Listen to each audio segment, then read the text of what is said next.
बहुत सारी कंट्रीज़ में या तो रिसेशन चल रहा है या तो रिसेशन आने वाला है। तो यहाँ अमेरिका भी रिसेशन में है। अब सवाल ये है कि क्या इंडिया रिसेशन में है? पहली बात, रिसेशन होता क्या है? Recession a significant wide spread with prolong downturn in economic activities. Economic activities अगर कुछ ज़्यादा समय के लिए कम हो जाए तो उसे रिसेशन कहते हैं। टेक्निकल लैंग्वेज में अगर फर्स्ट क्वार्टर और सेकेंड क्वार्टर दोनों में जीडीपी गिर रही हो तो उसे रिसेशन कहा जाता है। इससे होता क्या है, जॉब्स लॉस्ट होती हैं और लोग अपना खर्चा कम करते हैं और बिज़नेस सफ़र करते हैं। मतलब जॉब्स जब लॉस्ट होंगे और बिज़नेस जब सफ़र करेंगे तब ये तो श्योर है कि भाई इकॉनमी आपकी चले जाएगी, इकॉनमी बहुत ही ज़्यादा लो चली जाएगी आपकी। इसीलिए हमें ये सब चीज़ों का बहुत ध्यान रखना पड़ता है रिसेशन या तो फिर इन्फ्लेशन के टाइम। यूएस में तो रिसेशन है ही, मतलब वहाँ की गवर्नमेंट ये कंफर्म नहीं कर रही है, लेकिन मतलब चलने ही वाला है, रिसेशन में जाने ही वाली है यूएस। अब हमारा एक रिपोर्ट निकल के आता है यहाँ द कॉन्फ्रेंस बोर्ड का, मतलब इन्होंने एक चार्ट बनाया है यूरोप और यूके को लेकर। यहाँ डिटेल्स दी गई है जीडीपी की। अब आप देख सकते हो यहाँ 2 क्वार्टर्स की जीडीपी यहाँ नीचे जा ही रही है, और फिर अभी हम जो तीसरे क्वार्टर में हैं वहाँ की भी जीडीपी लो है। तो इतना तो पक्का है कि ये दोनों तो रिसेशन में हैं ही। इसका मतलब अब यूके को कम से कम 2 साल तो चाहिए ही रिसेशन से बाहर आने के लिए। अब वो ये कैसे करेंगे वो किसी को नहीं पता। वहाँ अभी से देखने मिल रहा है कि ऋषि सुनक को थोड़ा सा हेट भी मिल रहा है, उनकी पार्टी में भी हेट मिल रहा है उनको। तो देखते हैं उनके पास क्या स्ट्रैटेजी है यूके को यहाँ रिसेशन से बाहर आने की, क्योंकि इलेक्शन जो हुआ था वो यही टर्म्स पे हुआ था कि ऋषि सुनक को इसीलिए चुन रहे हैं क्योंकि वो एक एक्सपर्ट हैं और इन्वेस्टमेंट बैंकिंग में उन्होंने बहुत सारा अपना पूरा करियर दिया है ऑलमोस्ट। तो देखते हैं अब ऋषि सुनक यहाँ क्या कर पाते हैं और क्या नहीं। आगे के लिए आप अगर देखो तो क्वार्टर फोर्थ से, मतलब क्वार्टर फोर्थ में रिसेशन सबसे हाई पे रहेगा और फिर थोड़ा हालत सुधरना स्टार्ट होगा। अब यहाँ देखने वाली बात ये है कि और कंट्रीज़ कैसी कर रही हैं, जैसे कि हमारी very favourite country America. America में रिसेशन का क्या हालत है। वहाँ जो बाइडेन डिनाई कर रहे हैं कि रिसेशन आ सकता है, लेकिन एक्सपर्ट्स की माने तो 12 महीनों में रिसेशन आ ही सकता है। इतना रिस्क इंक्रीज़ हो रहा है रिसेशन का, रिस्क कि 12 महीने में रिसेशन आ सकता है। उनका ही ब्लूमबर्ग का एक चार्ट है, ग्राफ आप देख सकते हो, वहाँ ये बोल रहे हैं कि नेक्स्ट 12 मंथ्स में स्टेडिली ग्रो हो सकता है रिसेशन। अब इसका इफेक्ट दुनिया भर में क्या पड़ेगा। यूएस जैसे कि आप देख सकते हो लार्जेस्ट इकोनॉमी है, तो डॉलर जो है वो हर जगह ट्रेड होता है यूएस का। तो अगर यूएस की लार्जेस्ट इकोनॉमी है, अगर वो खतरे में होगी तो सबकी इकोनॉमी खतरे में होगी, राइट। तो डोमिनो इफेक्ट पड़ेगा। एक इकोनॉमी अगर कोलैप्स होगी तो बाकी सारी भी कंट्रीज़ की इकोनॉमी कोलैप्स हो सकती है। तो यही होता है डोमिनो इफेक्ट।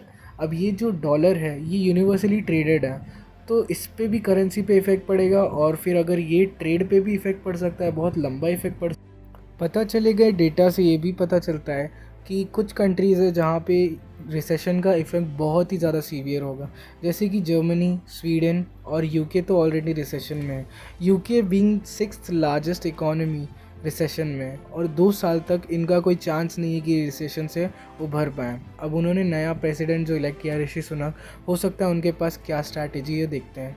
चलिए अब नेक्स्ट चीज़ हम ये देखते हैं कि अर्जेंटीना, जो कि इन्फ्लेशन रेट जिसका 83% है, और इजिप्ट जिसका डेट टू जीडीपी रेशियो 89% है, ये सब डेंजर जोन वाली कंट्रीज़ हैं।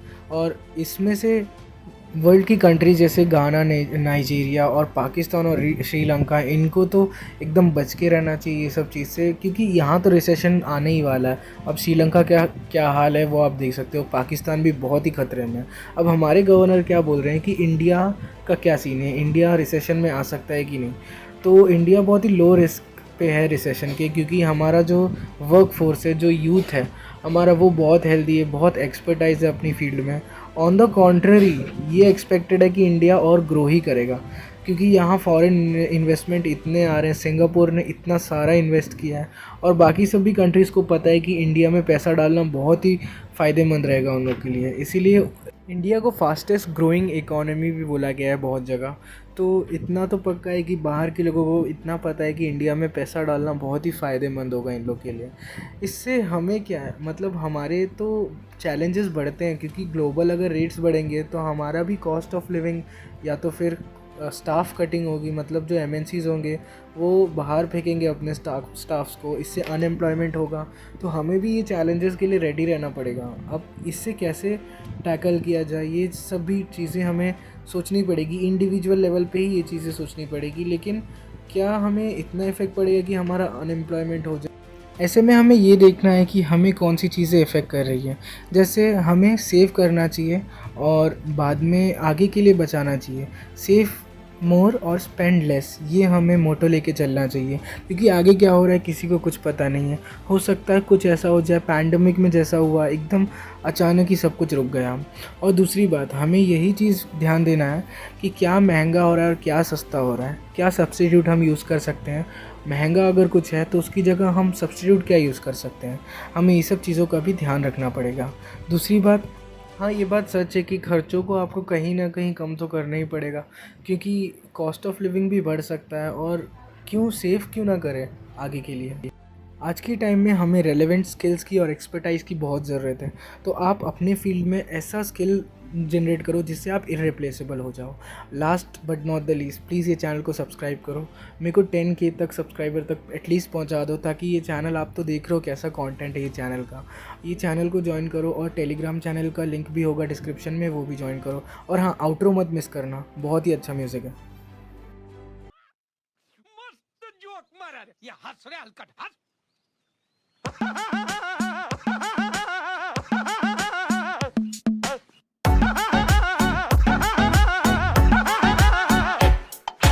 आजा मेरे साथ में, दिल तेरे पास में, मिटा दे ये फासले। लोगों से क्यों डरते हम, थिएटरों में चलते हम, हेरा फेरी करते हम। तो बाबू बोले जमाइला, तेरी चाल है सेक्सी जमाइला, तेरे हाथ में पेप्सी जमाइला। अब राजू बोले ए बाबू जमाइला, अबू भैया से डायरेक्ट बाबू बाबू बाबू बाबू, दिल पे नहीं है काबू, डायरेक्ट बाबू बाबू बाबू बाबू। दिल पे नहीं